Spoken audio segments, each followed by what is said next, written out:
aujourd'hui je vais vous expliquer comment dans la mythologie grecque seraient apparues les saisons. Tout commence avec Hadès, seigneur des enfers, et parfois il ressent le besoin de respirer l'air d'en haut et il sort de son gouffre. Et un jour, alors qu'Hadès va le long des plaines de Sicile, une silhouette attire son attention. Cette silhouette, c'est celle de Perséphone, donc une magnifique jeune fille qui est en train de cueillir des fleurs à quelques pas de lui.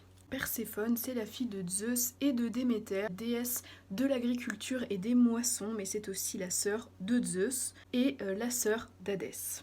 Là, pour Hadès, c'est le coup de foudre, il tombe amoureux de Perséphone et au lieu de la kidnapper, il pourrait très bien le faire, mais il se dit que c'est pas convenable parce que c'est quand même la fille de Zeus, donc il décide de faire les choses dans les règles de l'art. Il se rend à l'Olympe pour demander la main de Perséphone à Zeus. De là, Zeus se trouve un peu embêté par cette requête parce que s'il accepte, il se met Déméter à dos et s'il refuse, c'est son frère Hadès qu'il se met à dos. Zeus a un peu le cul entre deux chaises et va s'en sortir avec une réponse qui en fait n'en est pas une et il dit à Hadès « Écoute, je ne peux ni refuser ta requête ni l'accepter. » Hadès il se dit « C'est bon, on y va ». Il retourne dans le champ où Perséphone était en train de cueillir ses fleurs pour l'enlever.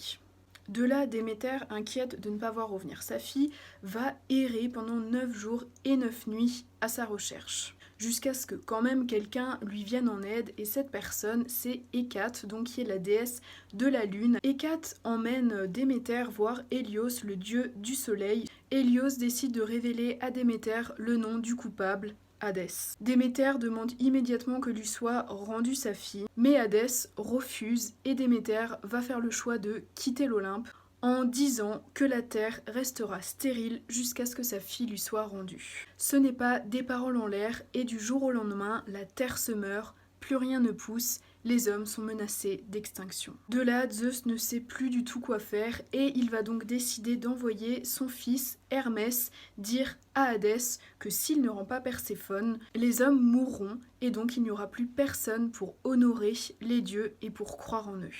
Hadès accepte, mais à une seule condition, c'est que la parole des dieux soit respectée. Or, il est une loi en enfer qui est celle que quiconque a touché la nourriture des morts restera sous terre pour l'éternité.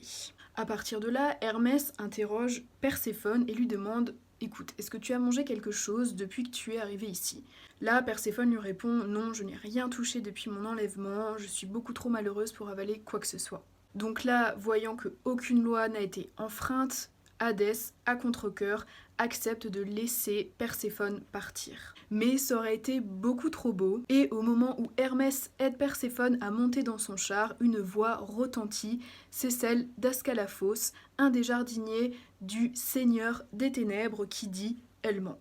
En effet, celui-ci l'a vu cueillir une grenade et en manger 7 grains. Cette révélation, comme vous pouvez vous en douter, elle change tout, car Perséphone a enfreint la loi, elle a mangé quelque chose en enfer, et donc elle doit rester en enfer. Apprenant cela, Déméter s'enferme de plus belle dans sa solitude, refuse toujours de rejoindre l'Olympe et surtout persiste dans sa volonté d'affamer les hommes. De là, Zeus, il est au bout de sa vie, donc il va demander de l'aide à sa mère qui est Rhéa. Rhéa, c'est également la mère d'Hadès et de Déméter. Donc elle va réunir ses 3 enfants et une négociation va être menée jusqu'à arriver à un accord commun. Comme Perséphone a goûté la nourriture des morts, elle devra rester une partie de l'année en enfer auprès de son mari Hadès. Et l'autre partie de l'année, elle pourra être avec sa mère à l'air libre. Et c'est ainsi que naquirent les 4 saisons. Donc le printemps où tout renaît,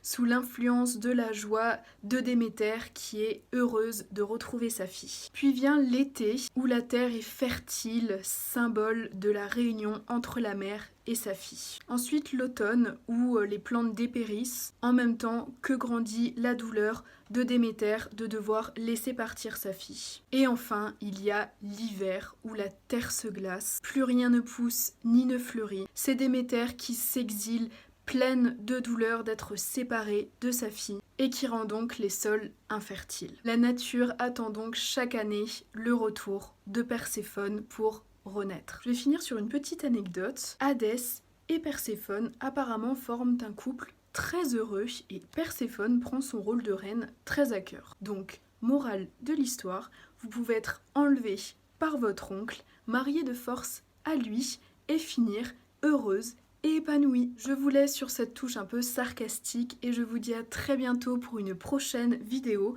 en espérant que celle-ci vous ait plu et intéressé. Bye!